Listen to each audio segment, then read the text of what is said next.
मानसवारी असा विषय घेऊन ज्ञानेश्वरांच्या बरोबर इतर संतांच्या बरोबर आपली यात्रा सुरू आहे. हळूहळू कुठले टप्पे आहेत, एकंदर कशी ती वारी किंवा यात्रा असते, आपल्याला अजून 4-1 दिवस आहेत. आपण विचार करणार आहोत. अशा वेळेला जर आपण एवढाच विचार केला, मानस म्हणजे काय, रामचरित मानस आपण म्हणतो. म्हणजे रामचरित्राचं मानस म्हणजे अंतरंग, मन, अंतःकरण काय आहे, अंतरंग काय आहे. किंवा तुलसीदास स्वतः म्हणू शकतात, रामचरित्रात मला जे दिसलं ते मी तुम्हाला सांगतोय. आणखीन एक मान सरोवर किंवा मानस सरोवर ते ब्रह्मदेवाच्या संकल्पापासून निर्माण झालेलं आहे.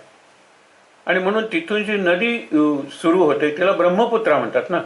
ती ब्रह्मपुत्रा म्हणजे ब्रह्माची पुत्री आहे. ते ब्रह्मसरोवर आहे, पण त्याच्या मनापासून तयार झालं. म्हणून मान म्हणजे मनातून निर्माण झालेलं, मनातलं किंवा मानस दोन्ही म्हणतात. मान सरोवर म्हणतात किंवा मानस सरोवर म्हणतात. आपण आणखीन एकदा एका संदर्भात शब्द वापरतो. ती गोष्ट करायचा माझा यंदा तरी मानस नाही आहे. मानस नाही म्हणजे विचार नाही. म्हणजे कुठेतरी विचार म्हणल्यानंतर आणि कुठेतरी मानस म्हणजे अंतरंग म्हणल्यानंतर की आत उतरताना, अंतरयात्रा करताना विचाराचं बोट सोडायचं नाही. आपण बघितलं की भक्तीतून ज्ञान आणि ज्ञानातून भक्ती हा अत्यंत चांगला असा मार्ग आहे. मग आपली ही मानसवारी आहे. म्हणजे ती मनात चालू आहे का, आता मनात चालू आहे ना, असंख्यांच्या मनात चालू असेल. पण आता ही मानसवारीचं नक्की रूपक काय आहे, कशी ती वारी आपण मनातून चालू ठेवायची यापुढे. आषाढी एकादशीला ती वारी संपेल ना बाहेरची, पण मनातली केव्हा संपणार आहे वारी? पुन्हा आपण बाहेर येणार कार्तिकेला पुन्हा जाण्यासाठी? नाही ना. अंतरयात्रा आता अंतरीचा पांडुरंग भेटेपर्यंत चालूच राहणार आहे. म्हणजे काय, आपण बघितलं होतं काल की आधी होता वाघ्या, दैवयोगे झाला पाग्या. वाघ्या म्हणजे काय, खंडोबाच्या पुढे नाचतो वगैरे, जो खंडोबाला अर्पण केलेला माणूस वाघ्या. येळकोट येळकोट जय मल्हार असं म्हणायचं असतं.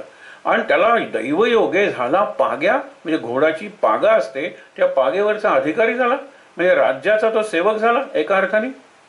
त्याचा येळकोट राहीना मूळ स्वभाव जाईना. इतकं जरी झाल्यानंतर येळकोट येळकोट बाकीचे सगळेजण मुजरा करतायत, हे करतायत, नमस्कार करतायत, हा येळकोट येळकोट, याचा येळकोट राहीना. पुढे अनेक उदाहरणं दिलेले आहेत. स्वतःबद्दल तुकाराम काय म्हणतात की तुका म्हणे संत संग झाला आणि तुका झाला पांडुरंग. संत संग लाभल्यामुळे तुका पांडुरंग झाला, तरी त्याचे भजन राहीना मूळ स्वभाव जाईना. हे महत्वाचं आहे ना. भजन करत करत मी पांडुरंग झालो आणि पांडुरंग झालं तरी माझं भजन काही थांबलं नाही. उत्तम उदाहरण आहे की गंगा सागराला मिळाली तरी गंगा व्हायची थांबते का सांगा बरं? नाही. आता एक टेबल समजा भिंतीपर्यंत सरकवायचंय, भिंत लागली की टेबल थांबलं. गंगा सागराला मिळाली त्याला मुख म्हणतात, माउथ ऑफ द रिव्हर. आणि सोर्स ऑफ द रिव्हर ज्याला उगम म्हणतात, तिथून ती कंटिन्युअस वाहते. सागराला ओढ आहे तिची, सागराला की झालं पाहिजे. आपणही म्हणतो ना की सागरासंगे आम्ही बिघडलो किंवा नदी बिघडली सागराची झाली. सद्गुरूंच्या संगे शिष्य बिघडला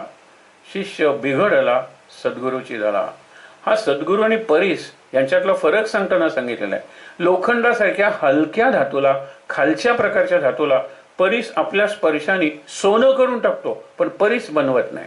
पण सद्गुरू हा असा त्याच्यापेक्षा किमयागार परीस आहे की तो शिष्याला स्पर्श करतो, आपला सहवास देतो, सत्संग घडवतो आणि त्याला सद्गुरूच बनवून टाकतो. चल आता तू तुझा आश्रम काढ, आता तू तुझं एक पीठ स्थापन कर, इतकी तयारी करून घेतो. कारण सद्गुरू हा चैतन्य पूर्ण आहे, लक्षात ठेवा. परीस काय, लोखंड काय, सोनं काय, याच्यात तेवढं चैतन्य नाही आहे. चैतन्य सगळ्यातच आहे, अणुअणूच चैतन्य आहे. पण सद्गुरूंच्यातलं चैतन्य म्हणजे मूर्तिमंत चैतन्य, ते ब्रह्मचैतन्य आहे, लक्षात ठेवा. म्हणून विचार करूया आपण. काल आपण जिथे थांबलो होतो, आता आपल्याला कार्यक्रम देतात. मानस वारीसाठी कोणता कार्यक्रम आहे? मानस म्हणजे मन, हे तरी मान्य आहे ना आपल्याला. तू मन हे मीची करी. आणि मग मानसवारी कर ना. मन हे मीची करी. इकडे तिकडे बघत मनातल्या मनात सुद्धा इकडे तिकडे जाता येतं की, पण तू मन हे मीची करी. आता मी म्हणजे कोण? ज्ञानेश्वर. मी म्हणजे कोण? पांडुरंग. मी म्हणजे कोण? भगवान. गीतेतला मन मना भव पहिलीच गोष्ट. मद्भक्तो दुसरी गोष्ट. मद्याजी तिसरी गोष्ट. माम नमस्कुरु. हे सगळे आले की त्याच्यात. पहिल्यांदा सांगितलं मन मना भव, अर्पण कर मन. मद्भक्तो, मद्याजी यजन कर्म करते, आणि माम नमस्कुरु. पहिल्यांदा मन मना भव, तुझं मन माझ्याशी जोडून टाक, हा ध्यानयोग आहे. मद्भक्तो, माझा भाग बनून राहा, माझा अंश म्हणून राहा. मी परमात्मा तर तू आत्मा बनून राहा, हा ज्ञानयोग आहे. त्याच्यानंतर कर्मयोग. काय? मत याजी, जे करशील तो यज्ञ आहे, जीवन यज्ञ. म्हणून नित्य यज्ञ बापा सांगितलं ना, आपण वाचलंय ते की हे अर्जुना नित्य यज्ञ कर. म्हणजे तुझा श्वासच यज्ञाचं एका अर्थाने आपण म्हणूया साधन बनू दे की. श्वासाची आहुती, आणि त्यामुळे यज्ञ चालू आहे हृदयातला. आपण विचार केला होता. म्हणून मानस इथून सुरुवात झाली. तू मन हे मीची करी. तुकाराम काय म्हणतो? अरे मी पांडुरंग झालोय तरी त्याचे भजन राहीना, माझी या भजनी प्रेम धरी. तू मन हे मीची करी. शिवम भूतवा शिवम यजेत. मागे सांगितलं होतं, कुणाची तुम्हाला पूजा करायची ना, तर पूजा करता करता ज्याची पूजा करायची त्याच्यासारखं तुम्ही बनलं पाहिजे. म्हणजे इतर लोक तुमची पूजा करतील, तुम्ही पूजा करता करता पूजनीय किंवा पूज्य बनलं पाहिजे. इतरांनी पूजा केली पाहिजे. जसं आपण म्हणतो ना की घेता घेता एक दिवस देणाऱ्याचे हात घ्यावेत. का फक्त हेच करायचं? मी ज्ञान घेतोय गुरुकडून, ज्ञान ते द्यायला नको का कोणाला तरी? का फक्त घेतच राहायचं? ढग वगैरेची उदाहरणं संत देतात. तुम्ही म्हणाल त्या काही वस्तू आहेत, त्यांना काय कळतंय?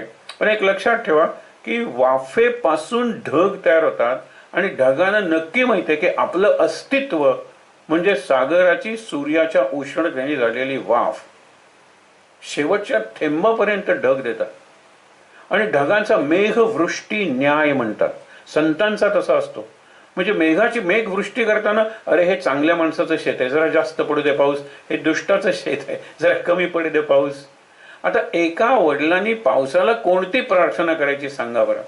तो श्रीमंत आहे, त्याला 2 मुली आहेत. एक मुलगी शेतकऱ्याला दिले आणि एक मुलगी कुंभाराला दिले. त्याच गावात त्या मुलींचं क्षेमकुशल विचारायला जातो, शेतकऱ्याकडे जातो. तिथे दिलेली मुलगी म्हणते की बाबा प्रार्थना करा की लवकर पाऊस पडला पाहिजे, छान शेत पिकलं पाहिजे. करीन हा प्रार्थना. हा कुंभाराच्या मुलीकडे जातो. ती म्हणते की बाबा प्रार्थना करा, पाऊस जितका उशिरा तितका बरा, कारण आमची मडकी, ती मडक्यांची भट्टी ती वाळायला नको का? हो करीन हा बाळा. नंतर हा देवासमोर उभा राहतो, म्हणतो की देवा कोणत्या मुलीसाठी प्रार्थना करू रे? बरोबर प्रार्थना करतो मी काहीही बोलत नाही, मी कोणतीही प्रार्थना करत नाही. तुला माहित आहे शेतकऱ्याची मुलगी आहे मला, तुला माहित आहे कुंभाराला दिलेली एक मुलगी आहे मला, योग्य ते कर, तुला योग्य वाटतं ते कर, असं देवाला सांगणं. म्हणजे आपण मागे गोष्ट बघितली होती की तो एक दिवस राजा एका शेतकऱ्याच्या किंवा तो रानात राहणाऱ्याच्या घरी राहतो, आणि तो म्हणतो की काल रात्री मला छान झोप लागली, काल रात्री माझी भरपूर मी पोटभर जेवलो, असं जेवत नाही, काय तुला पाहिजे ते माग. तो म्हणतो काल रात्री तुम्ही अंगावरच्या कपड्यानिशी माझ्या आश्रयाला आलात, तुम्ही काय देणार आहात मला? हा राजा आलेला असतो, वाट चुकतो रानात, आणि रात्रीच्या आश्रयासाठी याच्या झोपडीत आलेला आहे. आणि त्यावेळेला तो काय म्हणतो की तू काय देणार आहेस मला? इतक्यात अरे आपले राजेसाहेब इथे आहेत. म्हणून राजासाठी पालखी घेऊन त्यांचे सैनिक वगैरे आले असतात, महाराजांचा जय जयकार. त्यावेळेला त्याच्या लक्षात येतं बापरे हा राजा आणि आपल्याकडे राहिला. तो म्हणतो उद्या दरबारात ये आणि पाहिजे ते माग. आपल्याला गोष्ट माहित आहे, आपण देवाकडे काय मागायचं आणि कसं मागायचं हे आता नक्की कळलं पाहिजे आपल्याला. कारण आपली अंतरयात्रा एकादशी नंतर तर नक्कीच अंतरयात्रा सुरू होणाऱ्यांची 5 महिने किमान चालणार आहे, 150 दिवस जवळजवळ. कारण चातुर्मास आणि 1 महिना अधिक, अधिकस्य अधिकम फलम म्हणतात. म्हणजे अधिकाचं सगळं 33 करायचं असतं. म्हणजे 30 रोज 1-1 आणि शिवाय 3 एक्स्ट्रा. आपण म्हणतो ना, पूर्वीचे लोक 100 आंबे घेतल्यानंतर 5 जास्त टाकायचे, गवळी 4 मापं घेतल्यानंतर थोडे जास्त टाकायचा. बेकर्स डझन इंग्लिशमध्ये सुद्धा म्हणतात की तू 12 पाव घेतलेस ना तर तो 1 पाव तुला फ्री द्यायचा. ते बेकर्स डझन म्हणजे 13, पण 12 घेतले पाहिजेत हा, हे लक्षात ठेवा. तसं आहे हे की ज्यावेळी आपण विचार करायला लागतो या गोष्टींचा की मन हे मीची करी म्हणजे काय करायचंय, तूच समजून घेणारे देवा. हा म्हणतो रात्री विचार करतो उद्या जायचंय दरबारात, म्हणतो की विचार काय, मी जर त्याच्याकडे 1000 सोन्याच्या मोहरा मागितल्या आणि तो म्हणला बस, तर मग मला सुटपूट लागून राहणार. खरे रे, जास्त मागायला पाहिजे होता. मी जर त्याला 100 एकर जमीन मागे पुरे, परत माझ्या मनाला चुटपुट. मी जर त्याला सांगितलं मी 10 घरं, इतकीच इतकीच पुरे, बस झालं. असं जर राजा म्हणला तर आणखीन मागायला पाहिजे होतं. मग नक्की आणखीन आणखीन आणखीन किती मागू. मग तो जातो एका साधूकडे. साधू त्याच्या कानात एक मंत्र सांगतो आणि राजा म्हणतो की तूच ना रे तो हो, तुला काय पाहिजे ते माग. तो म्हणाल तुम्ही राजे आहात बरोबर, तर तुम्हाला शोभून दिसेल, तुम्हाला योग्य दिसेल असं मला द्या. राजा विचार करतो, ह्याला जर मी 1000 सोन्याच्या मोहरा दिल्या आणि तो म्हणला इतक्याच, की माझी लाज गेली की नाही. राजा म्हणतो त्याला मी जर 100 एकर जमीन दिली पुरे, एवढीच, त्याच्यानंतर 10 घरं दिली बस एवढीच, माझी लाज जाणार आहे. तो आपल्या मंत्र्याला विचारतो. मंत्री त्याच्या कानात सांगतो की जास्तीत जास्त तुम्हाला जे काही देणं आहे ते म्हणजे तुमचं राज्य, तुमचं संपूर्ण राज्य, संपूर्ण वैभव, सैन्य वगैरे, सामर्थ्य, सगळं तेवढं तुम्ही देऊ शकता. त्याच्यापेक्षा जास्त काही तुम्ही देऊ शकत नाही. म्हणाला मग आपल्याकडे काय. म्हणाला की पण एक लक्षात ठेवा, हा नियम आहे, तुम्हाला योग्य वाटेल ते द्या. म्हणला मला योग्य वाटेल ते, मला शोभून दिसेल ते, मला साजेल ते, तेच मी दिलं पाहिजे की नाही. राजे आहात तुम्ही. मी म्हणाला माहिती काढली आहे, हा याचं अजून लग्न झालेलं नाही, आपली राजकन्या लग्नाची झालेली आहे. हा त्या मंत्र्याचा हुशार सल्ला आहे. तो म्हणतो की राजकन्या देऊन टाका ना राज्याबरोबर, म्हणजे हा आपला जावईच झाला, राज्य आपल्याचकडे राहिलं ना, त्याला राजवाड्यातच ठेवा.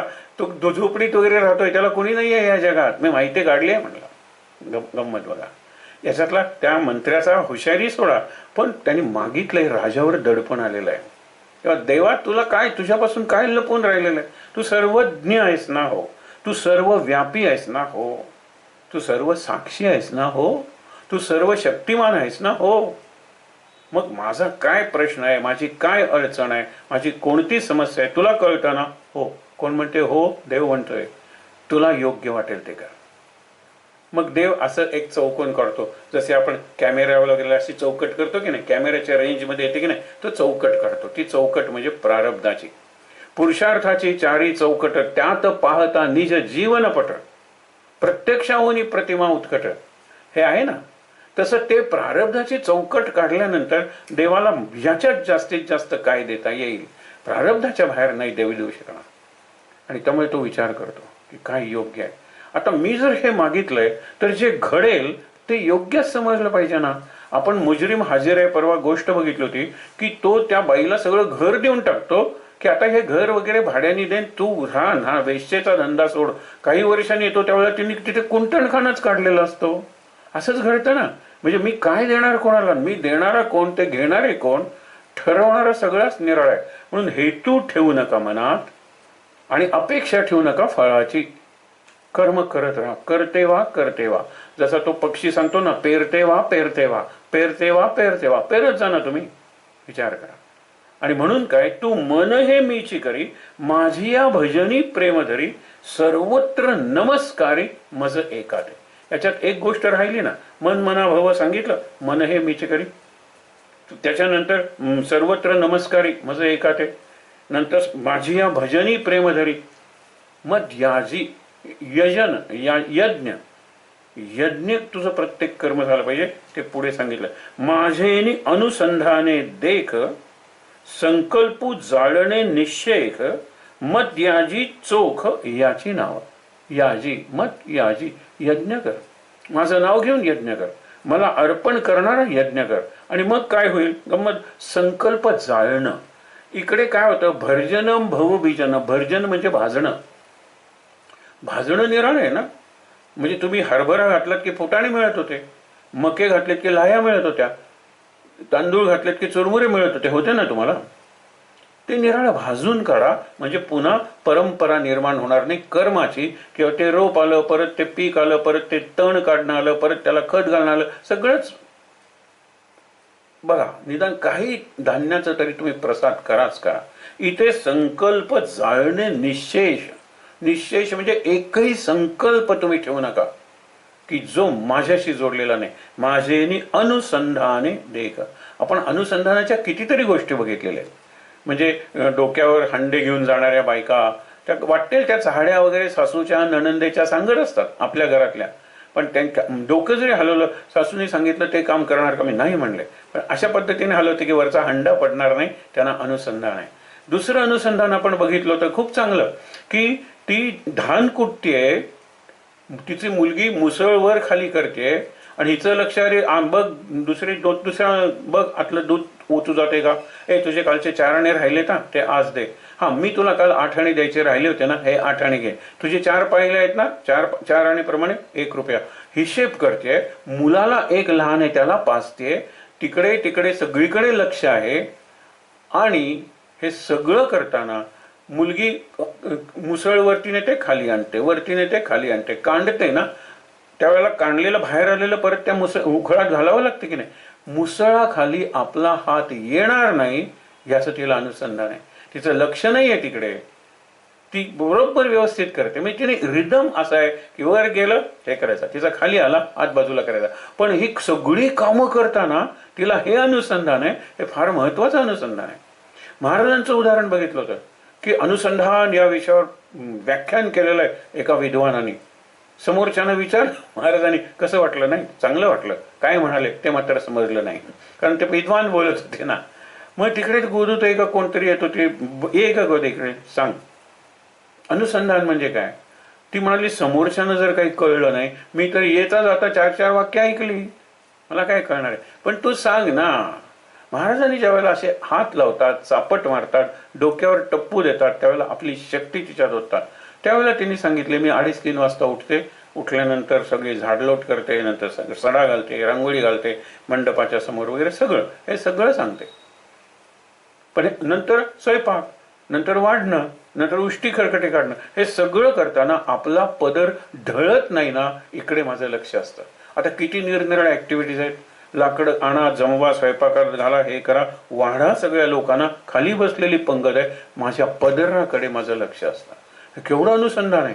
आणखीन एक अनुसंधान सांगतो. एका मुलीला आई म्हणायची की तू झोपलीस ना, तुझ्या अंगावरून रोलर गेला ना तरी तू जागे होणार नाहीस.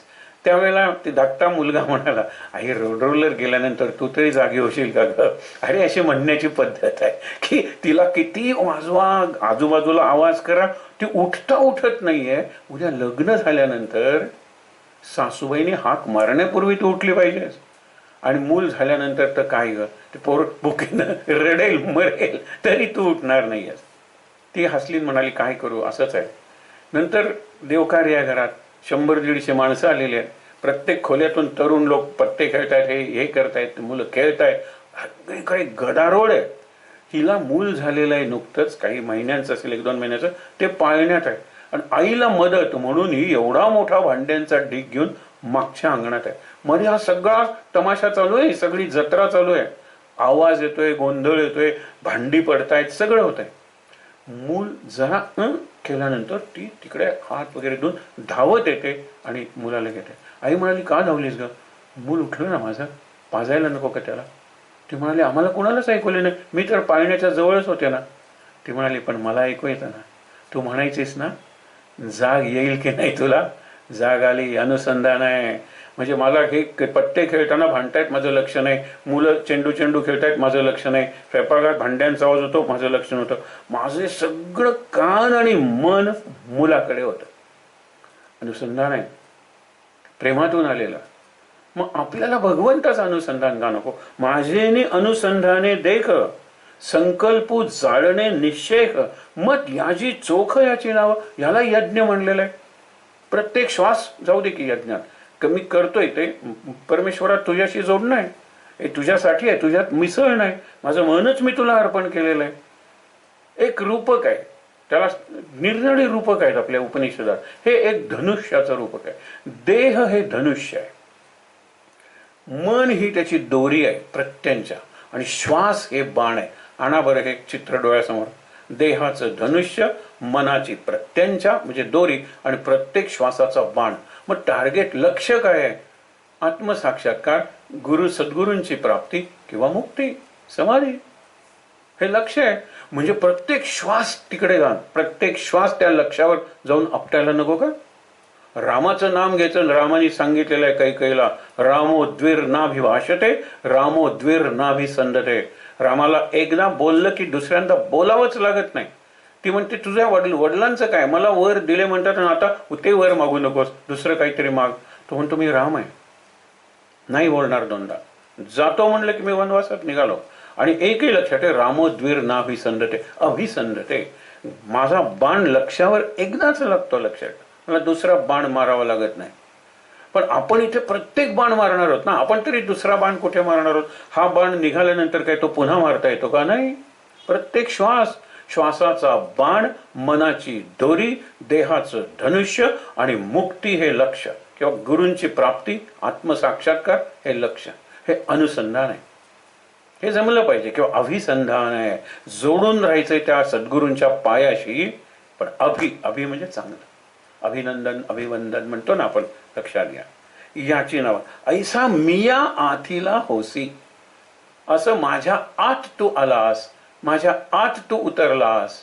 जसे ज्ञानेश्वर समाधीत उतरले ना, ती संजीवन समाधी होती. तू माझ्या आत उतर. समर्थांनी सांगितले, मना सज्जना सज्जनी वस्ती की जय. सज्जनांच्याकडे नाही, सज्जनांच्यातच आत वस्ती कर. मना सज्जना राघवी वस्ती की जय. रामातच कर. आपण म्हणतो जयाने सदा वासना मात केला. आपण घरात वास करतो, कोणाचा दुकानात वास असतो, कोणाचा बाजारात वास असतो, पण तिथे सगळीकडे असताना सुद्धा रामात वास ठेवायला काय हरकत आहे? मी दुकानात आहे, श्रीराम जय राम, जय जय राम, श्रीराम जय. गिऱ्हाईक आलं, मनात चालू आजचं सतत. तसं मिया आथीला, माझ्या आत तू ये, ते तर माझी याची स्वरूपा पावसी. मग तू माझं स्वरूपच होशील ना, म्हणजे मीच होशील, काही फरक उरणार नाही तुझ्यात आणि माझ्यात. मी ऐसा मिया आथीला म्हणजे अनुसंधान आहे सतत. मन मलाच अर्पण केलेलं आहे, सगळीकडे मलाच नमस्कार करतोय. तुझं प्रत्येक कृत्य हे यज्ञ आहे. असा जर तू झालास तर माझ्यातच येणार आहेस, आणि माझ्या आत उतरलास की तू नक्कीच. इथे गमतीनं आपल्याला म्हणतोय, गमतीनं हा अर्थ नाहीये, कारण ज्ञानेश्वरी खूप आधी लिहिलेली आहे. पावसचे स्वरूपानंद ते आपले सद्गुरू. मग त्यांच्यापर्यंत जर पोचायचं असेल तर हेच तंत्र आहे. ऐसा मिया आथीला होसी, तेथ माझी याची स्वरूपा पावसी. पावसी म्हणजे पावस, हे गमतीनं म्हणतोय. पावसी म्हणजे माझ्याकडे पोचेल, आणि स्वरूपा म्हणजे स्वरूपानंद. आपल्याला जायचंय स्वरूपानंदांच्याकडे. तर मन्मना भव मद्भक्तो मद्याजी माम नमस्करू, आणि अखंड अनुसंधान सद्गुरूंचं. मग माझी या स्वरूपा हे अंतःकरणीचे तुझ्यापाशी बोली जात असे. कारण का की तुझ्या त्या 4 क्वालिफिकेशन्स आहेत. आपण बघितलं होतं, सुमनू चांगलं आहे, शुद्धमती, अनिंदकू आणि अनन्य गती. सुमनू, तुझं मन खूप चांगलं आहे रे अर्जुन, एखाद्या लहान मुलासारखं निष्पाप आहे. त्याच्यानंतर शुद्धमती, तुझ्या बुद्धीवर वाईट संस्कार झालेले नाही आहेत. नंतर कसा आहेस तू? अनिंदको, कुणाचीही निंदा करत नाही. अर्जुनाने कर्णाची निंदा कधी केलेली नाही.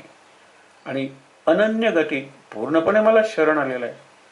इतकी त्यांची शरणागती होती की तुम्हाला मागे प्रसंग सांगितला होता की रात्री द्रौपदी अर्जुनाच्या कक्षात येणार होती.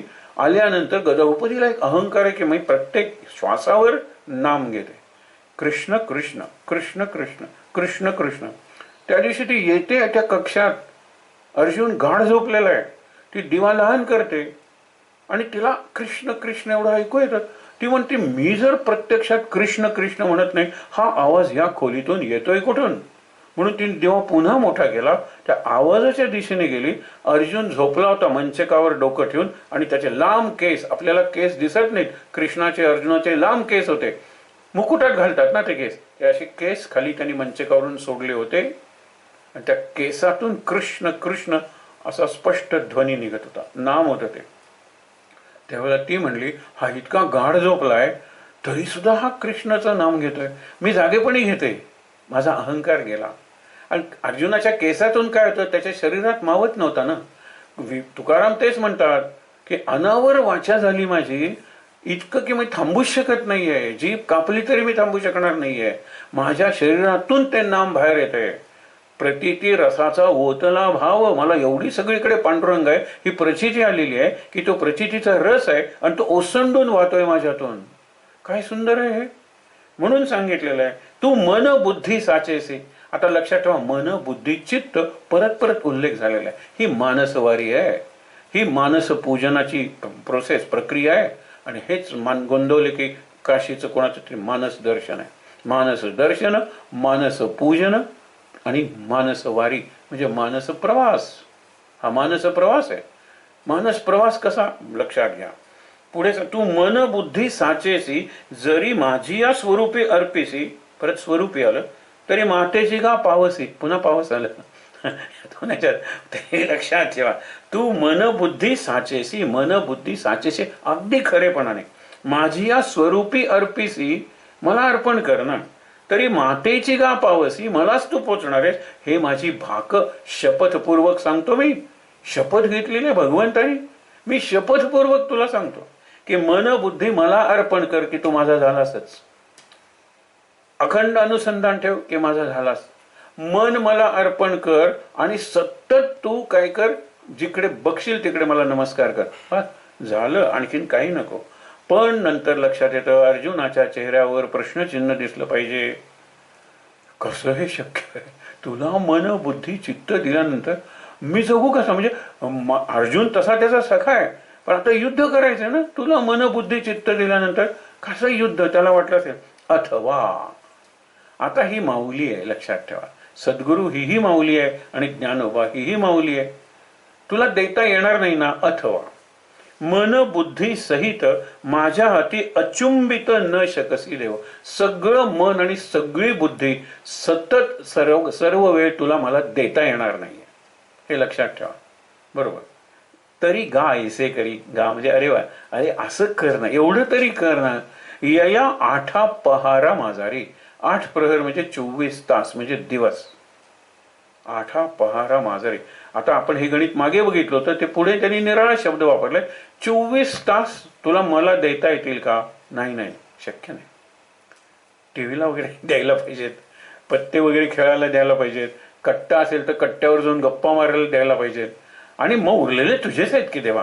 किती उरले तर सगळे उडून 24 तास याला जातात. 15 मिनिटं देवा, 15 मिनिटं. ती तरी सगळी देणार आहेस का अचुंबित.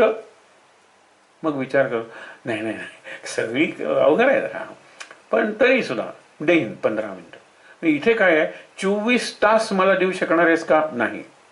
24 मिनिटं मला देऊ शकणार आहेस का. हा नाही म्हणतो. 24 सेकंद मला देऊ शकणार आहेस का. हा विचार करायला लागतो. होही म्हणत नाही आणि नाही म्हणत नाही. 1/24 सेकंड, 1/24 सेकंद मला देणार आहेस का. आता 1/24 सेकंद म्हणताना 1/24 सेकंद झाले बरं का, हे लक्षात ठेवा. मोटके निमिषभरी देत जाया. त्यांनी काय सांगितले, या तरी गा ऐसे करी यया आठा पहारा माझारी. मोटके निमिष. निमिष म्हणजे पापणी लवायला लागतो तेवढा वेळ. निमिष म्हणजे पापणी. आणि आपण सतत असं करत असतो ना. पापणी लवायला किती वेळ लागेल. त्याच्यापेक्षा माशी पाख पाखडी, त्याला किती वेळ लागेल. आणि 1/24 सेकंड म्हणजे किती वेळ लागेल. तेवढा तरी दे रे. पण देशील तो पूर्णपणे दे, टोटल अनकंडिशनल. तिथे बायकोची आठवण नाही, नवऱ्याची आठवण नाही. तिथे उद्या कसं होणार माहीत नाही. निवृत्ती झाल्यानंतर आपल्याला काही पेन्शन नाही आहे, विचार नाही. म्हणून आपण सांगत होतो ना, लहान मुलांवर हे प्रयोग केले आणि लहानपणापासून जर करत राहिलो, काय होतं माहिती त्यांना. लहान मुलं अगदी तयार असतात, आपल्यालाच वेळ नसतो. आपल्या सिरियल्स असतात ना, आणि ती कशी वागली, तो कसा वागला, आदल्या दिवशी यांचा वाद झाला असतो, शेजारी लोक सोडवायला येतात. हो कशावरून म्हणताय. मी म्हणते तो बरोबर आहे आणि हा म्हणतो ती बरोबर आहे. अरे हे निराळ आहे काहीतरी. मी म्हणतो ती बरोबर, ह्यांना नेहमी तीच आवडते आणि तुला तो आवडत नाही. भांडण. आणि मग ते कसं वागलं, ते कसं वागलं, ते कसं वागलं, ह्याला वेळ पाहिजे ना, मला नक्कीच पाहिजे वेळ. म्हणून सांगितलं की तो जो एक 1/24 आहे, निमिषभर आहे ना, प्रयोग करा. मी मुलांना सांगितलं. आणि चौथीच्या आधीची मुलं होती, म्हणजे दुसरी तिसरीची, आणि त्यांचा ओव्हरनाईट कॅम्प होता. पहाटेच्या वेळा त्या एक सत्र होता. लक्षात ठेवा, या क्षणी तुम्हाला सांगणार त्याप्रमाणे करायचं, मनातल्या मनात. मला गाव नाही, मला नाव नाही, मला आई बाबा नाही, मला पत्ता नाही, मला घर नाही, मला शरीर नाही, मला हातपाय नाहीत, मला. मुलं करायला लागले, मला वजन नाही, राम. हेच की राम. ते म्हणाले, अक्षरशः तुम्हाला सांगतो, सद्गुरूंच्या पायाशी बसलोय, सर आणखीन एकदा करूया का? मला नाव नाही, मला गाव नाही, मला घर नाही, मला आई नाही, मला बाबा नाही, मला शरीर नाही, मला हात नाही, मला पाय नाही, मला वजन सुद्धा नाही, राम. हे निमिषभरी मोटके. आणि पुढे आम्हाला काही सांगा, सर आणखीन एकदा. पण आता आम्ही म्हणतो, मग ते म्हणताय, मला हे नाही, मला ते नाही, मला ते नाही, राम. मग आता हे मनातल्या मनात म्हणा. त्यांना चटक लागली. लक्षात ठेवा, दुसरी दिवशी दुसऱ्याने नाही नाही सर, ते मला हे नाही, मला ते नाही, राम. सुरू करूया. विचार करा, हे मोटके निमिषभरी देत जाय. कारण आत्ता सांगितलंय ना, ते दुसऱ्या ओळीत सांगितलेलं आहे. मग जे जे का निमिषभर तू देणार आहेस की नाही, एकदा तुला त्याची गोडी लागली ना, बास. एक दोन उदाहरणं. एक गोष्ट आपण मागे बघितली होती. लवकर लग्न व्हायची, जावई बापू गेलेले आहेत सासरी, असंख्य त्यांना इन्स्ट्रक्शन्स दिलेले आहेत. एक सगळं हावरटासारखं खायचं नाही, एकच भाजी आवडली तर मी सगळी खाणार भाजी. आपल्या घरी तुझे लाड चालतात, पण तिथे तसं चालणार नाही. एक 2-3 पदार्थ नको असं म्हणायला पाहिजे. आणि हात कर, आणि नुसतं नको म्हणून मागे सरायचं नाही, ताट उघडं ठेवून, हे असं करायचं. आणि ते वाढत असते. काकवी म्हणजे मधासारखा गोड पदार्थ एक थेंब पडतो, लहान पोर ते चाकतं. बरं आहे की उगीच नको म्हणलं. कारण नको म्हणल्यानंतर सासूबाई जरा आगाऊच असतात ना. जावई बापूंना काकवी आवडत नाही, त्यांना वाढायची नाही, मग नाही वाढायची. खरंच वाढत नाही. मग आता एक निमिष, तो एक थेंब त्याला मिळालाय, तो त्याला एवढा आवडलाय, त्याचं लक्ष फक्त त्या मडक्याकडे आहे, ज्या मडक्यात ती काकवी किंवा तो ठेवलेला आहे उसाचा. नंतर आता हात धुतल्यानंतर आहे तिथे जेवल्यानंतर दिवसभर लक्ष तिकडे. हेही एका प्रकारचं अनुसंधान. रात्री बघितलं, मुंग्या वगैरे लागू नये म्हणून अशी स्लिंग्ज असे, शिंकाळ म्हणायचे त्याला, त्या शिंकाळ्यात ते मडकं ठेवलं होतं. ते बघितलं, बघून ठेवलं. आता ते कुठल्या खोलीत आहे, माझं घरात आहे वगैरे सगळं. आणि ते निघाले. त्याचा हात पोचणार नव्हता, पण काठी कुठे ठेवलेली आहे हे बघून सगळी जय्यत तयारी केलेली आहे. आपण चालत गेलो, कोणावर तरी पाय पडला तर ते जागे होतील म्हणून रांगत निघालेलं आहे. सासूबाईंना जागलेलं आहे. सासूबाई विचारतात, कोण आहे? मी तुमचं मांजर. मांजर आहे ना? सासूबाईंना कळतं, मांजर आहे ना, आमचं मांजर आहे ना, काही हरकत नाही, त्यांना काय. तर तो जातो, उड्या मारतो तिथे, नाही काठीनं फोडतो, सगळी काकवी त्याच्या अंगावर साठते. हे येईल ते पीत राहतो. इतक्यात कोण आलं रे? आणि मग जागे होतात वगैरे. समोरच्या खोलीत घुसतो. तिकडे कापूस पिंजून ठेवलेला असतो गाद्या करण्यासाठी. आधी चिकट काकवी अंगावर सांडलेली, तो कापूस सगळं चिकटतो. सासूबाई म्हणाल, इकडे कोणीतरी गेलं, भूत. सगळी गोष्ट गंमत सोडा, पण मुद्दा काय आहे, तो एक थेंब त्याला लागल्यानंतर त्याला सगळं मडकं हवं असतं. हे लक्षात ठेवा. अमृताचं तसंच आहे. दुसरं एक उदाहरण सांगतो. एक कलकत्त्याचा व्यापारी, श्रीमंत व्यापारी, आणि तो प्रत्येक वेळा 2-3 महिन्यांनी यायचा आणि त्यांना सांगायचा. त्याचे 2 पार्ट्स करून सांगतो, दोन्ही महत्वाचे.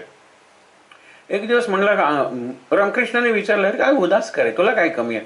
नाही नाही म्हणलं, निराळी समस्या निर्माण झालेली आहे, नवीन प्रॉब्लेम. काय? म्हणाली, नात आलेली आहे, ती आता राहील 2-3 महिने आमच्याकडे. आणि मोर येतात ना आमच्याकडे सगळीकडे, पण ही गेली की मोर उडून जातात आणि ते रडायला लागते. मोर पाहिजे, मोर कुठे मिळेल मला पाळायला वगैरे? ते म्हणाले, काही नाही. मोर साधारण किती वाजता येतात जास्त संख्येने? म्हणाला 4 वाजता वगैरे, 4च्या सुमारास येतात. मग 3 वाजता उद्या निरनिराळ्या ठिकाणी वाटीत असं पाणी, आणि त्या पाण्यात अफू घालून ठेव, आणि मग ते मोर पाणी प्यायला येतात.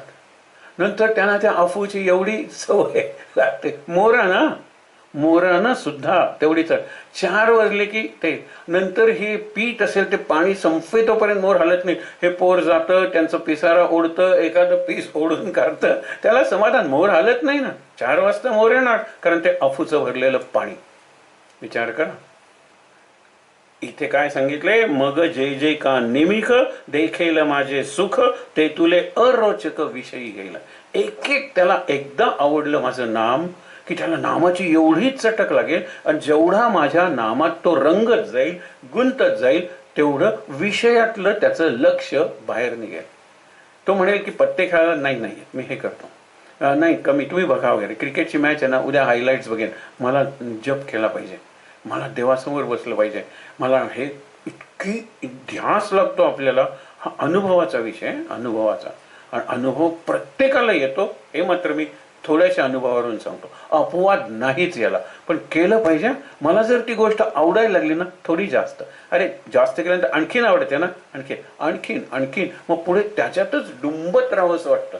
डुंबत, म्हशी वगैरे जशा डुंबतात ना पाण्यात किंवा चिखलात, आपल्याला वाटतं की डुंबत राहावं. संसाराचा चिखल कशाला पाहिजे संसाराला. म्हणून सांगितलेलं ते तुके अरोचक विषयी घेईल. म्हणजे आज आपण तिकडे जाऊया, नेहमी तुम्ही जातात वगैरे त्या हॉटेलमध्ये खायला, तुम्ही जा बरं, येताना वाटल्यास पार्सल घेऊन या, पण मी येणार नाही, माझं हे पारायण राहिलेलं आहे. संपूर्ण दिवसभर एखादा माणूस बसू शकेल का देवघरात आनंदानं. आणि तुम्हाला परत सांगतो, ज्यांना अध्यात्माची आवड आहे ते या कोरोनाच्या काळात they have prospered, they have thrived or enrich, त्यांनी स्वतःला केलेलं आहे. त्यांना बिलकुल कंटाळा आलेला नाही, एकही निराशेचा उद्गार निघालेला नाही, उलट गमती नसेल पण हे करोना नारायणा नमस्तुभ्यम सिद्धोहम त्वत्प्रसादता असं म्हणताय, करोनालाही नमस्कार करतील. कारण आनंद आहे. आनंद आनंद कशामुळे आहे की परमेश्वराशी मी जोडला गेलेलो आहे, नामाच्या माध्यमातून जोडला गेलेला आहे. आणि भजी काय आजकाल आपल्याकडे माहिती आहे ना, आता जवळच आलेलं आहे, ही नवमी जी येईल ना, ती नवमीला कांदे नवमी म्हणतात, बरोबर. आणि नंतर सगळी व्यवस्था केलेली आहे, त्या दिवशी सगळं कांद्याचं खायचं, आणि एकमेकाच्या डोक्यातले कांदे काढले तरी चालतात, म्हणजे नसले तरी फोडतात. कांद्याची चटणी, कांद्याचे सगळं कांद्याचं करायचं. कारण का, दुसऱ्या दिवसापासून हे आहे आषाढी एकादशी आहे. मग नवमीला का करायचं, अरे खाल्लेला कांदा शरीरातून बाहेर जायला नको का दुसऱ्या दिवशी, म्हणून दशमी ही कांदा गेला पाहिजे, एकादशीपासून खात नाही. काही जण श्रावण महिन्यात दारू वगैरे काही पित नाही तो, म्हणून आदली जी अमावस्या आहे ना, ज्याला गटारी अमावस्या म्हणतात, त्याच्या दुसऱ्या दिवशी बातम्या बघा, इतके टन चिकन खपलं, इतकं हे, कारण खायचं नाही ना महिनाभर. हे माणूस हा कसा आहे हे माणसाला माहीत असल्यामुळे अधिक चांगल्या माणसांनी नियम केलेले आहेत, त्याच्यात हे असं काही प्रत्येक ठिकाणी करून ठेवलेलं आहे. विचार करा. म्हणून काय आहे की तेतुके अरोचक विषयी घेईल, पुढे विषय आवडेनासे होतात. नको काय काय तेच तेच खायचंय, काय तेच तेच पाहायचंय. बघूया, तुम्ही मला सांगा काय घडलंय ते. मी वाचन करत बसलो, सुंदर ग्रंथ मिळालेला, आतून एवढी ओढ लागते, एवढी चटक लागते, बेचैन व्हायला होतं ते जर करता आलं नाही तर. बघा, पुनवे होणं जैसे, आणि मग अरोचक. रोचक म्हणजे आवडणं, रुची घेणं, आणि अरोचक म्हणजे अरुची. मग त्याला रुची होतच नाही. विषयाचे, देहाचे विषय. आनंदात नाम घ्यावं, आनंदात पारायण करावं, आनंदात ध्यान करावं, देवाकडे बघत बसावं, आरती करावं, हे सगळं तिथेच रमत होतं. हे कसं होतं लक्षात ठेवा. पुनवे होणे जायचे, शशीबिंब दिसे दिसे, हारपत अवसे नाहीची होय. हे शशीबिंब आहे म्हणजे चंद्रबिंब. पुनवे होऊन काय होतं, हळूहळू कमी होतं आणि अवसेला दिसतच नाही.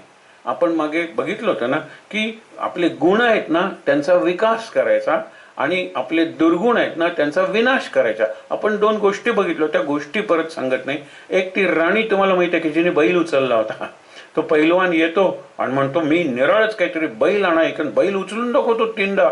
सगळेजण टाळ्या वाजवतात पण राणी नाही वाजवत. राणी म्हणतो राणी साहेबांना काय याच्यात विशेष वाटलं नाही, पुढच्या वर्षी याच दिवशी मी टाळ्या वाजवेन.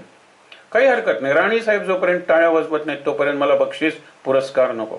दुसऱ्या वर्षी तो येतो, बैल आणला जातो आणि तो 3 वेळा उचलतो, सगळेजण टाळ्या वाजवतात, राणी नाही, राणी बसलेलीच आहे. अजूनही राणी साहेबांना ह्यात काही आश्चर्य वाटत नाही.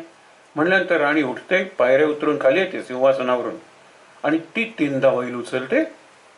राजाला भीती वाटते, आपल्याला कुठे उचलून फेकून देईल, जपलं पाहिजे हिच्यापासून. तो म्हणला हे कसं शक्य झालं तुला. पैलवानाला म्हणाला गेल्या वर्षी तू ज्या वेळेला गेलास त्यावेळेला मी गोठ्यात गेले, नवीन वासरू जन्मलेलं होतं, 3दा उचललं. दुसऱ्या दिवशी गेले, 3दा उचललं. एका रात्री ते 10-10 किलोनी वाढत नव्हतं. आणि तो 1 वर्षाचा बैल आहे ना, तो हा. मी कालही ह्याला 3दा उचललं होतं. मग आज काय विचार, तो म्हणाला बरोबर आहे, शक्तीही पाहिजे आणि युक्तीही पाहिजे. युक्ती म्हणजे केवळ ट्रिक नाही, तर युक्त म्हणजे योग, युक्त जोडलेला. मी ठरवले ना उचलणार म्हणजे उचलणार. तिने उचलून दाखवलं, काही अवघड नाही आहे. आपल्या गुणांचा विकास असा झाला पाहिजे. एका रात्रीत तिची शक्ती वाढलेली नाही आहे ते उचलण्यासारखे, हळूहळू हळू तिने वाढवलेली आहे. असे हळूहळू हळू गुण वाढले पाहिजे. आणि आपण विनाश करण्यासाठी दुसरी गोष्ट बघितली होती, त्याला अफूचं व्यसन असतं. आणि साधू म्हणतो काही हरकत नाही, तुला केवढी अफू पाहिजे तेवढं सांग. आणि सोनाराचा एक बॅलन्स आणतो जो अत्यंत सेन्सिटिव्ह असतो तो, तुला एवढी आवडते हळू, मी इकडे वजन म्हणून एक खडू टाकणार आहे, या खडूच्या एवढी वजना एवढी तुला आवडते, रोज घ्यायचं, मी तुला एवढी अफू देणार. पण एक आहे, त्याच्या आधी ही समोरची भिंत आहे तिथे श्रीराम जयराम जय जयराम 3दा लिहायचं या खडूने. तो खडू मी ठेवणार त्याच्या वजना इतकं. असं करत करत 2-3 महिन्यात तो खडू पूर्णपणे झिजतो. हा अगदी एवढा खडू घेऊन त्यावेळेला त्याला एवढीच अफू पुरते, खडूच्या वजना एवढी. खडू घिसत जातो, आपण झिजत जातो, याचे अफूचं वजन कमी कमी होत जातं. दुसऱ्या दिवशी साधूच त्याला विचारतो, अरे आज अफू रे? तो म्हणतो काल सगळा खडू संपला होता ना, मग आज मला अफूची गरजच नाही आहे, कालच मी एवढी खाल्ली होती. मग हे जे 3-4 महिने झाले किंवा 3 महिने त्याच्यात तो खडू झिजत गेला, तसे आपले दोष आहेत ना ते क्रमाक्रमाने नाहीसे झाले पाहिजेत. गुण क्रमाक्रमाने वाढले पाहिजेत. औसेकडून पौर्णिमेकडे चंद्र वाढतो तसा, आणि दुर्गुण पौर्णिमेकडून औसेकडे चंद्र कमी कमी होत होतो तसे कमी झाले पाहिजेत. याला उपरती म्हणतात, की जे आवडतं ना त्यातून मी पलीकडे आलेलो आहे. रती म्हणजे गुंतणे, रती म्हणजे भोग घेणे, रती म्हणजे खूप आवडणे, रुची असणे, आणि उपरती म्हणजे त्याच्यापासून दूर ती पाहिजे. शनैही शनैही, आपण अनेकदा हा विचार केला, शनैही शनैही म्हणजे हळूहळू, एकदम नाही. आपण बघितलं होतं की गुरुदेव रानडेंना आसन घालून बसायला जमत नव्हतं. त्यावेळेला यांनी सांगितलं, अरे रोज 1 मिनिट वाढव रे, आणि बघ काय, पुढे तासन तास बसायला लागले ना. ते रोज 1 मिनिट वाढवायला सांगितलं होतं, अवघड काही नाहीये. मला सूर्य नमस्कार घालायचे, मला 12 घालायला जमत नाही. उद्या आषाढी एकादशी आहे, चला आपण सगळ्या वर्गातर्फे 1,00,000 सूर्यनमस्कारांचा संकल्प करूया. 40 मुलं 1,00,000 खूप वाटायला लागले. उद्या फक्त 1च घालायला, एकादशी आहे 1, नंतर दुसऱ्या दिवशी आणखीन 1 वाढवायचा. असं करत चातुर्मास संपला तेव्हा 120 नमस्कार आम्ही मुलं घालायला लागलो होतो ना. रोज 1 नमस्कार वाढवला, आणि 12 घालायला जमत नव्हती ते 120 घालायला जमायला लागले. 1-1च वाढवला फक्त. असं करायला पाहिजे. आपण आता लवकर उठायला शिकणार आहोत ना, संकल्प जे शेवटच्या दिवशी वगैरे बघू, त्याच्यात हे पुन्हा रिपीट करूया, कारण आपण कार्यक्रम एक स्वतःला घेणार आहोत. लवकर उठायला जमत नाही, 15 मिनिटं लवकर उठ रे. आणि 15 मिनिटं किती, 1 आठवड्यानंतर, 10 दिवसानंतर बरोबर आहे, मला 15 मिनिटं लवकर उठण्याची सवय होईल. चालेल, आणखीन 15 मिनिटं उठ, आणखीन 15 मिनिटं उठ. म्हणजे जे 4-5 महिने जे चातुर्मासाचे आहेत ना, 2 तास आधी तू उठायला लागशील. आणि दुपारी झोप येणार नाही तुला, कारण का की तुला सवय झालेली आहे. 15 मिनिटं म्हणजे काय फार लवकर उठत नाही आहेस. विचार करा, क्रमाक्रमाने, सातत्यानं आणि हळूहळू, म्हणजे पण स्लो अँड स्टेडी. एका वेळेला खूप नाही करायचं, कमी कमी करायचं, पण वाढवत जायचं. तैसे भोगा आतुनी निगता, चित्त मज माझी रिगता. निगता आणि रिगता, भोगातून निघालास आणि प्रवेश कशात केलास, रिगता म्हणजे माझ्यात प्रवेश केलास. मग संपलंच की. मी इतका चांगला आहे, सगळ्यांना आवडणार आहे, पण लोक माझ्याकडे येत नाहीत. आले तर उमऱ्यापर्यंत येतात, तिथे नमस्कार करतात आणि निघून जातात. त्यांना भीती वाटते, मी जर सुधारलो तर, मी रावण आहे तो राम झालो तर भीती वाटते. विभीषण व्हायची सुद्धा भीती वाटते त्यांना. रावण कुंभकर्ण यांचं बरं कॉम्बिनेशन जमेल, पण विभीषण नाही जमणार. म्हणून आपण विचार करायचा, तैसे भोगा आतून निघता, चित्त मज माझी रिगता, हळूहळू पंडुसुता मीची होईल. तुझं चित्त मीच होईल, स्वतंत्र अस्तित्वच राहणार नाही. वाळूचं घड्याळ म्हणतात ना, सँड ग्लास, आपल्याला माहिती आहे का, 2 भांडी असतात, 2 बाउल्स, आणि वाळू असते. वरून वाळू जसजशी खालचं जसजसं भरत जातं तसं वरचं रिकाम होत जातं. तुला विषयातली आत्ताची आनंद गोडी आहे ना, हे वरचं बोल हे विषयांचं सुख, देहाचं सुख, आणि खालचं आहे ते आत्म्याचं सुख, आनंद. हे कमी कमी होत जाईल तसं हे भरत जाईल. आणि हे एकदा भरल्यानंतर उलटं करायचं असतं, वेळ मोजायची असेल त्यावेळेला. पण आता झालंच ना, मी आनंदातच आहे, मी परमेश्वराचाच आहे, माझं मन मीची होशील, मलाच येऊन मिळशील, हे जे सांगितलेलं आहे ना, अभ्यास मात्र केला पाहिजे. अभ्यासावर गीतेत खूप भर दिलेला आहे. अभ्यास शब्द कितीदा आलाय गीतेत बघायला पाहिजे. म्हणजे अभ्यास, बुद्धियोग सांगितलेलाच आहे, शिवाय अभ्यास योग सांगितलेला आहे. अभ्यास, वैराग्य हे आवश्यक आहे. तुला जर तुझा स्वभाव सुधारायचा आहे, तुझी वृत्ती सुधारायची आहे, तुझं व्यक्तिमत्व सुधारायचं आहे, तर अभ्यास आणि वैराग्य दोन पाहिजे. वैराग्य ही मनाची वृत्ती आहे आणि अभ्यास ही पुन्हा पुन्हा करायची कृती आहे. वृत्ती आणि कृती एक जर झाल्या आणि त्याच्या जोडीला जर दृष्टी बदलली, नथिंग लाईक इट, ती व्यक्तीच बदलली म्हणून समजा. दृष्टी जर कळली, व्यायाम केला पाहिजे, हे जर मला आतून पटलं ना, तर मी व्यायाम करण्यासाठी 15 मिनिटं देईन. मग हळूहळू ती 15 मिनिटाचे 1 तास सुद्धा होईल, मला कळणारही नाही. मी लवकर उठेन किंवा हे करेन, उरलेल्या वेळात कमी कमी कमी वेळ करून सकाळी अर्धा तास जास्त मिळवेल. वेळ चोरला पाहिजे. If I cannot create time, I have to steal time. चोरलं पाहिजे, हे लक्षात ठेवा. तैसे भोगा आतून निघता, चित्त मज माझी रिगता, हळूहळू पंडू सुता मीचे होईल. म्हणून आता सिद्धांत सिद्ध झाला. म्हणून देअरफॉर अभ्यासाशी काही सर्वथा दुष्कर नाही. अभ्यासाने मिळणार नाही असं काही नाही. आपण म्हणतो की सगळंच कसं मिळेल. आपण 3-4 उदाहरणं बघूया ना निरनिराळ्या क्षेत्रातली. एका माणसाचे दोन्ही पाय तुटले, कापून काढावे लागले. त्याला तिथे ब्लेड मॅन म्हणतात त्याला. म्हणजे तो आता त्याला निराळ्या कारणाने गेला तो. पण ब्लेड मॅन म्हणजे काय, खाली त्याला असे लोखंडाचे असे लोखंडाचे पाय लावले होते आणि स्टिक्स होत्या सर लोखंडाच्या, आणि त्याच्यावर तो चालायचा, फुटबॉल वगैरे खेळायचा. तो म्हणाला एव्हरेस्ट मला चढायचं आहे. सगळी तयारी केली, चढला ना तो. त्या ब्लेड म्हणजे त्या ते पोलादाचे खालचे पाय होते स्टिक सारखे, ते घेऊन तो वरती चढला. प्रेसिडेंट रुझवेल्ट व्हील चेअरवर अचानक पायाची हे झाली आणि त्यांना हेच करता येईना. त्यांना ऑलिम्पिक मधली मॅरेथॉन रेस जिंकायची होती. हे इतके निराश झाले होते. आणि इतक्यात एक रद्दीचा पेपर आला असेल किंवा वर्तमानपत्र आलं असेल, the race for presidency begins. म्हणजे राष्ट्रपती पदाच्या निवडणुकीची शर्यत म्हणजे रेस सुरू झाली. मनात विचार आला की माझी ती रेस आता पायच माझे गेलेत म्हणून मला करता येणार नाही, मी कायमचा व्हील चेअरवर आहे. पण प्रेसिडेन्शियल रेस जिंकायला मला काय आहे. झाले प्रेसिडेंट, अमेरिकेचे राष्ट्रपती झाले. अभ्यासाशी सर्वथा दुष्कर काही नाही. म्हणून अभ्यास कारण सायास तुका म्हणे. जे पाहिजे ना, निश्चयाचे बळ तुका म्हणे त्याचे फळ. किंवा सायास प्रयास, प्रयास म्हणजे प्रयोग, सायास म्हणजे कष्ट, आणि अभ्यास म्हणजे पुन्हा पुन्हा ती कृती करणं. जोपर्यंत यश मिळत नाही तोपर्यंत. हेच त्याचं गणित आहे. म्हणून अभ्यासाशी काही सर्वथा दुष्कर नाही, या लागे माझ्या ठाई अभ्यासे मिळ. मगाशी सांगितलं मला तुझं मन मिळू दे, नंतर मला तुझी बुद्धी आणि चित्त मिळू दे. हे तुला कसं शक्य आहे, अनुसंधानानं शक्य आहे. आणि माझ्या अभ्यासे मिळ. अभ्यास करून, प्रयत्न करून, प्रयोग करून, पण तुझं लक्ष तेच पाहिजे. मागे लक्ष नावाचा एक चित्रपट होता, तुम्हाला माहित आहे. आणि त्या चित्रपटात तो आहे, त्याला सगळं चांगलं आहे, पण त्या जीवनाला लक्षच नाही. आणि तो असंच बावळटासारखा वगैरे वागायचा. आणि तो चांगला नट आहे, चांगलं नृत्य करतो, आणि त्याने असं मैं ऐसा क्यों हूं म्हणून नृत्य केलंय त्याच्यात. असं आहे तसं आहे, ब्रेक डान्स वगैरे असं काय वाटेल ते करतो. मैं ऐसा क्यों हूं.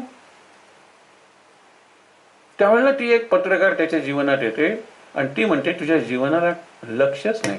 You don't have an aim or goal or dream in your life. तुला ध्येय नाहीये, तुला लक्ष नाही, तुला स्वप्न नाही आहे. ते आल्याशिवाय तू नाही. आणि नंतर हा हे करतो, जातो आणि बघतो त्याला सैन्यात भरती बोर्ड दिसतो. मग तो सैन्यात जातो. आणि नंतर ज्यावेळेला त्याचा पहिला शो होता ना, त्याच्या आदल्या दिवशी मुलाखत होती. हे रिअल लाईफ. आणि ते सैन्यातले जनरल वगैरे आले होते. जनरल नाही, फार मोठे मेजर वगैरे. तर त्यांना विचारलं की ह्यानी बंदूक वगैरे, तुम्हाला खरं सांगू का, ह्यानी हा जो रोल केला तो इतका मन लावून केला की तो फौजीत झाला. आम्हाला जे शिकायला 1 महिना लागला असेल ते त्यांनी 1-2 दिवसातच शिकला. जणू काही तो मार्क्समन म्हणजे नेम धरून बंदूक मारणार आहे, शिस्तीत आहे, आमचे सगळे व्यायाम तो करतो, हे सगळं करायला लागला. आणि नंतर गाणे मैं ऐसा ही हूं, ऐसा क्यों हूं म्हणत होता. मैं ऐसा ही हूं. आता आत्मविश्वास आलेला आहे. विचार करा. मला सांगायचंय काय की जीवनाला जर लक्ष आलं तर काही गोष्ट आहे. म्हणून माझ्या ठाई अभ्यासे मिळ. अभ्यास प्रपंचातही लागतो, अभ्यास परीक्षेचाही असतो, अभ्यास तपश्चर्येचाही असतो, आणि अभ्यास अध्यात्मात तर लागतोच लागतो. प्रपंचाचे आणि अध्यात्माचे नियम निराळे नाही आहेत, दिशा निराळी आहे. प्रपंच हा बाहेर जाणार आहे, आउट गोईंग, तर अध्यात्म हे आत जाणार आहे, इन कमिंग. आणि म्हणून लक्षात घ्या की ज्या वेळेला प्रपंच करताना मला कुणाची ना कुणाची तरी मध्ये गरज लागते. खरा गुरु तो लक्षात ठेवा की जो लवकरात लवकर तो आणि त्याचा अनुभव आहे ना आत्मज्ञानाचा त्याच्यामधून हटतो. तो म्हणतो आता माझी गरज नाही, आता माझी गरज नाही. एक प्रसंग सांगतो तुम्हाला. जे कृष्णमूर्ती नावाचे अलीकडच्या काळात एक सत्पुरुष होऊन गेले. त्यांना देवाचे अवतारच म्हणायचे, ॲनी बेझंट वगैरे. त्यांनी तुमच्या टेस्ट घ्या ना त्यांना, आणि इतके ते चांगले इंग्रजी बोलायचे, सुंदर प्रवचनं करायचे. महाराजांचा एक प्रसंग तुम्हाला सांगितला होता